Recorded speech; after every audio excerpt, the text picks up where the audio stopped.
ఇక్కడ కూడా గ్యాప్లు ఉన్నాయి. మనకు నేను మన ఫిబ్రవరి 14వ తేదీ నాడు గౌరవ ముఖ్యమంత్రి గారు కలెక్టర్ను అందరినీ పిలిచినాడు మా ఎమ్మెల్యే. మీ ముఖ్యమైన పాయింట్ ఒక 4 రాసుకుని రమ్మన్నాడు. అంటే మీ యొక్క నియోజకవర్గంలో పాయింట్ ఎన్ని 40 చెప్పిన లేదు ఒక 4 రావని చెప్పడంతో కలెక్టర్ గారు రాత్రి 14వ తేదీ ఫిబ్రవరి అయితే 19వ తేదీ నాడు మన సవిత ఇన్ఛార్జి మంత్రి సమక్షంలో వాళ్ళ ఇంట్లో కూర్చొని రాశారు.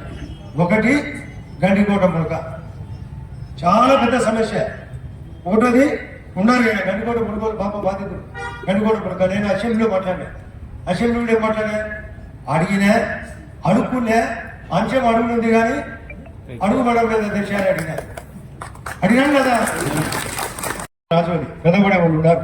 అది నీళ్లు పారుతాయి కొనకం పోతుంది దానికి కావాలని అది అడిగినా. నేను ఇంకోటి అడిగినా రాజోని పైన ఒక సామెత ఉంది. ఆ ఇంట్లో ఆ బజార్లో ఒక ఆమె అడుక్కుంటా పోయేటప్పుడు ఒక సామెత ఉంది. అమ్మ గో పెట్టుకునే పర్వాలే నీ కుక్కను కట్టేసుకోండి. ఆయన జగన్ రెడ్డి గారు జీవో ఇచ్చినాడు. దానివల్ల భూములు అమ్మకం జరగాల. కనీసం భూములు అమ్ముకునే దానికి పర్మిషన్ అంటే ఇవ్వని అడిగినా. నేను కలెక్టర్ మాట్లాడుకుని ఎవరైనా పిటిషన్ పెడితే మాకు అమ్ముకుంటామంటే పర్మిషన్ ఇచ్చేదానికి ఒప్పించాను. కేంద్రం జీవో రాష్ట్రం జీవో ఇచ్చేదానికి ముందుకు రాకపోతే మేమే మాట్లాడినాం. అది 2వ ఇష్యూ.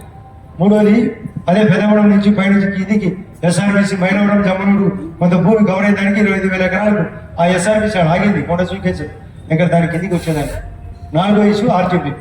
కొందరు ఎర్రగుంటలు కూడా ఉన్నారు. ఆర్టీపీ ఇష్యూ కూడా కొంత క్లియర్ కావాలి. అవి కాకుండా మనకు ఆ ప్రైవేట్ ఫ్యాక్టరీ రాబట్టాలి. ఇక్కడ వరుసగా నాకు ప్రపోజల్ ఇచ్చినారు.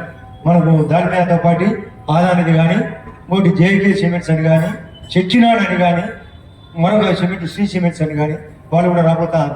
ఆ స్టీల్ ఫ్యాక్టరీ స్టార్ట్ చేశారు. అది కూడా రాబోతాను. ఈ తాలూకా ప్రయోజనం ఆశిస్తూ ఈ రాష్ట్ర ప్రయోజనం ఆశిస్తూ మనం కఠినంగా ఉండాల్సిన అవసరం ఉంది. లోకల్ బాడీ ఎలక్షన్ వచ్చినప్పుడు నేను ఖచ్చితంగా బీజేపీ పార్టీ తరఫున కొట్లాడి అత్యధిక సీట్లు రాబట్టే బాధ్యత పార్టీ బలపడాలా. మనకు రేపు జిల్లా పరిషత్ కూడా మన కంట్రోల్ కావాలా. అవసరమైతే జిల్లా పరిషత్ కూడా మన బీజేపీ పార్టీ చైర్మన్ అడగాల్సిన అవసరం లేదు. మనకు ఉంది హక్కు. మనం పోలవరాన్ని మనం అమరావతిని కాపాడే మనం నేషనల్ హైవేని కాపాడే మనం ఇళ్లకు మనం తాగునీళ్లకు మనం జలజీవన మిషన్ అమృత పథకం సోలార్ విండ్ పవర్కు పర్మిషన్ ఇచ్చేది మనం ఎక్కడన్నా నేను నన్ను కూడా చాలా కొన్ని నాకు బాధలు ఉన్నాయి. ఇంటర్నల్గా నన్ను కూడా బాధ పెడతారు పార్టీ పరంగా. ఎక్కడ ఈ పార్టీ కాదు కొందరు పైన కూటమిలో కూడా నాకు బాధ ఉంది కొంత. ఆ బాధ నివారణ కోసం నేను మీకోసం నాకు ఈ పదవి కంటే మీరే నాకు అవసరమైతే నేను చూస్తా కొన్నాళ్ళ పాటు దగ్గరకు వచ్చింది. ఇప్పటికే 3 రోజుల కిందటే డిసైడ్ అయినా చూస్తా. నాకు అనుకున్నట్టు ఈ వ్యవస్థ నడిగేది సరిగా లేకపోతే నేను పార్టీలో ఉంటూ ఈ ఎమ్మెల్యే పదవికి రాజీనామా చేస్తాను కూడా రెడీ అయినా. నాకేమి దీని పెద్ద గొప్పలేదు.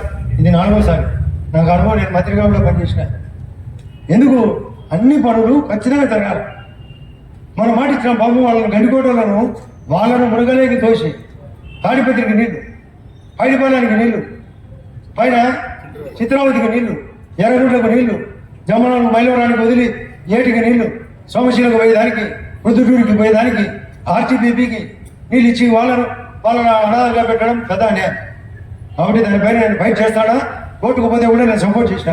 రైతులు కోర్టుకు పోయినప్పుడు ఎస్ఆర్ రాజు అనేది పోయి పర్సనల్గా సీఎం గారికి చెప్పిన, ఎస్ఆర్బీసీ పర్సనల్గా చెప్పిన. ఆ ధర్మంలో వాళ్ళకి కొన్ని ఉద్యోగ అవకాశాలు ఇవ్వాలా భూములు కోరుకున్నారు. అది పెండింగ్ ఉంది. అది ఫైట్ చేస్తాను కూడా. ఈ 4 సమస్యల పైన ఇంకా కొన్ని రాజకీయ సమస్యలు జరుగుతున్నాయి. దీనిలో ఏ తేడా వచ్చినా నాకు పదవి కంటే మీరే ముఖ్యమైన ఉద్దేశంతో మీ పార్టీ అవసరం మంచికి మంచి చేయకపోతే ఈ పార్టీ బలపడదు.